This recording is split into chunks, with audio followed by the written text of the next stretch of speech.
remains the life. The truth remains the truth no matter how you look at it, no matter how much you try to hide from it. The truth will never stop being the truth.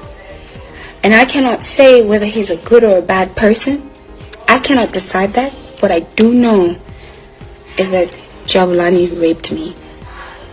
I did not give him consent. I told him to stop.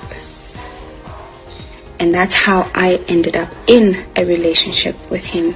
It was not, hey, we are having sex. No, it's not what happened. And I couldn't fight him off because he's huge. He's massive.